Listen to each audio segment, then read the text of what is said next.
अस्सलाम वालेकुम नाजरीन। कुदरत ने इंसानों की तरह जानवरों को भी कुछ ऐसी मुनफरिद और गैर मामूली खसूसियात से आरास्ता कर रखा है कि अगर इनकी आदातों खसाइल और फितरत का बगौर जायज़ा लिया जाए तो अकल दंग रह जाती है।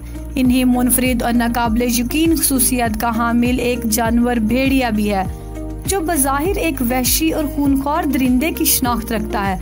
लेकिन आप ये जानकर हैरान होंगे कि गैरत, शर्म, हया और नज़्म ज़ब्त समेत भेड़िए में पाई जाने वाली कुछ खूबियाँ ऐसी भी हैं जिनका तस्वुर आला तरीन इक़दार के हामिल इंसानी मुआशरे में मिलता है।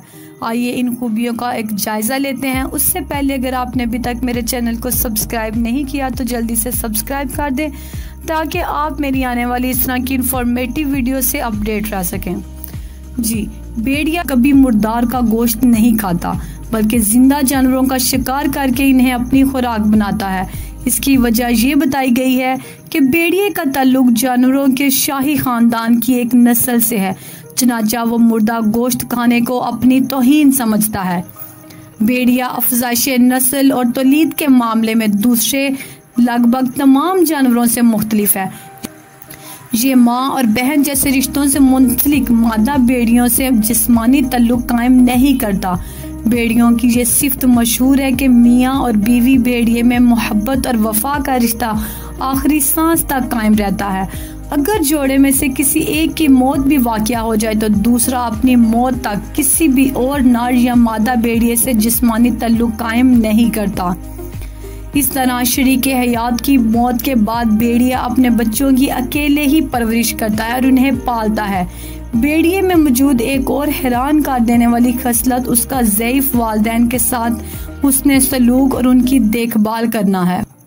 जब वालिदैन भेड़िए बूढ़े हो जाएं और शिकार तो क्या चलने फिरने के भी काबिल ना रहें तो उनके बच्चे शिकार करके अपने माँ बाप को खिलाते पिलाते और उनका सहारा बनते हैं।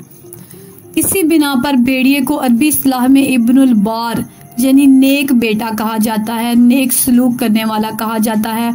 भेड़िए की वो खास बात जो इसे तमाम जानवरों हत्ता कि इंसानों से भी मुमताज करती है, वो इसकी जिन्नात को देख पाने और इन्हें हलाक कर देने की सलाहियत है।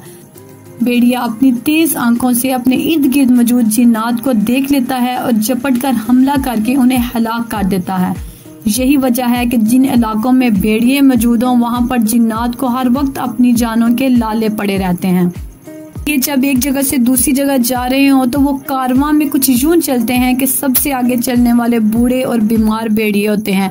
उनके बाद 5 मुंतखब ताकतवर जो बूढ़े बीमार भेड़ियों के साथ बतौर इब्तदाई तावन करने वाले होते हैं। इनके पीछे ताकतवर दुश्मन के हमले का दिफा करने वाले चाको चबंद भेड़िए होते हैं और दरमियान में बाकी आम भेड़िए होते हैं। सबसे आखिर में भेड़ियों का मुस्तद कायद होता है जो सबकी निगरानी कर रहा होता है। कोई अपनी ड्यूटी से गाफिल तो नहीं और हर तरफ से अपने दुश्मन का ख्याल रखता है।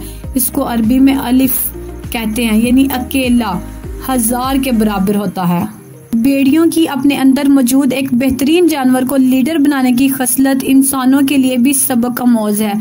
यही वजह है कि मंगोलों और तुर्क कौम ने भेड़िए को अपना कौमी जानवर बना रखा है।